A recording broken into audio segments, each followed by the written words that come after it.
మనోడు ఈ మధ్యన కొంచెం శనుకులు వేసుకుంటూ కొంచెం వ్యంగ్యాస్త్రాలు వేసుకుంటూ మాట్లాడుతున్న దాంట్లో బీఆర్ఎస్ పార్టీ జనతా గ్యారేజ్ అంటున్నాడు. అంటే జనమంతా కూడా బీఆర్ఎస్ పార్టీ ఆఫీస్కి వస్తున్నది అని చెప్పి. అంటే మరి మనోనికి ఈ సబ్జెక్ట్ ఇచ్చేటోళ్ళు ఎవరో, ఉప్పందించేటోళ్ళు ఎవరో, లేకపోతే ఈ సబ్జెక్ట్ మాట్లాడడం అంటోళ్ళు ఎవరో, కానీ ఆ జనతా గ్యారేజ్ సినిమాలో మోహన్ లాల్ కొడుకే విలన్. మరి ఇప్పుడు కేసీఆర్ కొడుకే విలనా ఈ బీఆర్ఎస్ జనతా గ్యారేజ్లో? దాంట్లో తండ్రి కొడుకు విలన్ అయితే చంపిస్తాడు. అసలు ఏం పోలికరా బాబు ఇదంతా? నాకు అర్థం కావట్లేదు. ఒక కంటెంట్ మనం మాట్లాడేటప్పుడు దాంట్లో ఉండే వాస్తవాలు ఏంటి, దాంట్లో ఉన్న అంశం ఏంటనేది కనీసం గుర్తుపట్టకుండా మనోడు జనతా గ్యారేజ్ మాది బీజేపీ జనతా గ్యారేజ్ అంటున్నాడు. జనతా గ్యారేజ్లో మరి ఆ జనతా గ్యారేజ్ ఓనర్ కొడుకు విలన్. మరి ఇప్పుడు కేటీఆర్ విలనేనా? కేటీఆర్ విలన్ అనుకొని జనతా గ్యారేజ్ అంటున్నారా? ఇలా అపోజిషన్ పార్టీలో ఉన్నప్పుడు అపోజిషన్ పార్టీ లీడర్ ఎట్లా కొట్లాడతారంటే గతంలో మా రేవంత్ రెడ్డి గారు కొట్లాడినట్టు కొట్లాడతారు. మీ గజ్వేల్ నడిగడ్డకొచ్చి గర్జించిన రేవంత్ రెడ్డి గారి సింహగర్జన ఒకసారి చూస్తే అది ప్రతిపక్షంలో ఉన్నప్పుడు ప్రజల పక్షాన ఉండి కొట్లాడే నాయకుడు చేసే పద్ధతి అది. దళిత గిరిజన దండోరా, లేకపోతే నిరుద్యోగ గర్జన, ఇట్లాంటి సమస్యల మీద నేరుగా ప్రతిపక్షంలో ఉండే అధ్యక్ష హోదాలో ఉన్న నాయకుడు కానీ, లేదంటే విపక్షంలో ఉన్న ఆ రోజు మీరు సిఎల్పి లేకుండా చేసినా కూడా బట్టి విక్రమార్క గారు ఆ రోజు మా పార్టీ నాయకుడు.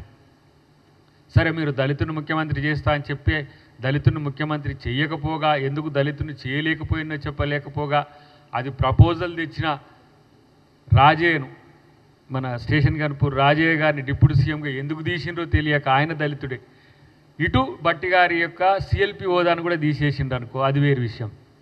కానీ నేనంటున్న మీ నాయన ఇప్పుడు ఈ 16-15 నెలల నుంచి ఇంట్లోకి వెళ్ళి బయటికి వెళ్తలే, బయట మీటింగ్లకు వెళ్ళి గర్జించి ఏం చేస్తాడు? ఆ గర్జన కొరికేది ఎవరు? ఆయన అట్లా గర్జించి గాండ్రిస్తేనే నీ గర్జన జాలనాయన అని ఇంట్లో బండబెట్టిరు ప్రజలు. మళ్ళీ వచ్చి మొత్తం కేసీఆర్ పిలుపు కొరకు ప్రజలు ఎదురు చూస్తున్నారు. ఇలా దాదాపు వాళ్ళు ఏందో బయట ప్రచారమేమో 100 కోట్లు 200 కోట్లు అని అంటారు, కానీ 300 కోట్ల దానికి ఖర్చు పెట్టి ఊరూర నుంచి జనాన్ని పిలిపించే ప్రయత్నం చేస్తున్నారు. చేసుకోండి, ఎందుకంటే మీరు చరిత్రలో చేసిందంతా అదే. కానీ ఇక్కడ ప్రజల పక్షాన లేని కేసీఆర్కు ఎందుకు ఇంత మీరు బలోపేతం చేస్తుండ్రు, ఇంత సీన్ క్రియేట్ చేస్తున్నారంటే ఇంకనన్నా లేచి మాకెవరికన్నా ఏమని ఇస్తాడా అని. ఇప్పుడు ముగ్గురిని తెలంగాణ ప్రజల మీదకి బీఆర్ఎస్ పేరు మీద వదిలిండి కేసీఆర్, మీ టాలెంట్ చూసుకొని రా పోరి అని. ఇప్పుడు హరీష్ రావు ఒక కథ, కేటీఆర్ ఒక కథ, కవిత ఒక కథ, రోజుకు 3 కథలు వినలేక తెలంగాణ జస్తున్నది ఇప్పటికీ. ఇక మళ్ళీ మెయ్యి వచ్చేం కథ చెప్తాడని చెప్పిందే కదా.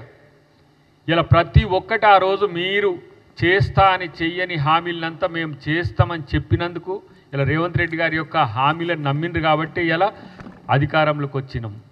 అన్నిటికంటే ముఖ్యంగా స్లోగా చంద్రముఖిగా మారుతున్న చంద్రశేఖరరావు గారి పార్టీ విధానాన్ని మనం గమనించాలి. సరే ఆయన బయటకు వచ్చి అని చెప్పలేదు, కానీ ఆయన ఏమంటారు హక్కుదారుగానో ఆయన వారసుదారుగానో మొన్న వచ్చి మనోడు మాట్లాడుతున్నాడు. మాకేం ప్రాబ్లం అండి, ఎవరితోనేం ప్రాబ్లం అండి, మేము ఎటైనా ఉంటామండి, మాకు ఎటైనా ఉంటామండి కాదు. మొన్నటిదానికనేమో చంద్రబాబు ఇక్కడ పరిపాలన చేస్తున్నారన్నారు. చంద్రబాబే తెలంగాణలో రేవంత్ రెడ్డి గారిని నడిపిస్తున్నారని అన్నారు. మరి ఇప్పుడు చంద్రబాబుకు మాకు పోలిక ఉందండి. చంద్రబాబు మీరు వేరేం కాదండి, అన్ని సారూప్యాలు ఉన్నాయి. గతంలో కూడా సరే కలిసి పోటీ చేయకపోయినా మాకు ఆ పొత్తు ఉందండి అంటే చిన్నగా శుతిమెత్తగా చేస్తున్న పరిస్థితి. దీనికి ఏం సంకేతం అంటే నేను గతంలో కూడా చెప్పిన, మనకాడ చెప్పినో లేదో కానీ, ఈ బీజేపీ కమలం పువ్వు కాడకు గులాబీ అంటుకట్టినట్టున్నది. ఇప్పుడు 2 పువ్వులే, చెయ్యికి వ్యతిరేకంగా చేస్తున్న గులాబీ కమలం పువ్వు కాడకు గులాబీని అంటుగట్టుకొని మీరు తిరుగుతూ ఏదైతే బీజేపీతో సానుకూలంగా ఉండే పార్టీలతో సన్నాయి నొక్కులు నొక్కుతూ మళ్ళీ కాంగ్రెస్ పార్టీ మీద మీరు విమర్శలు చేస్తున్న పరిస్థితి. నేను అంటున్న ఈరోజు KTR, subscribe us and press the bell icon for more interesting updates.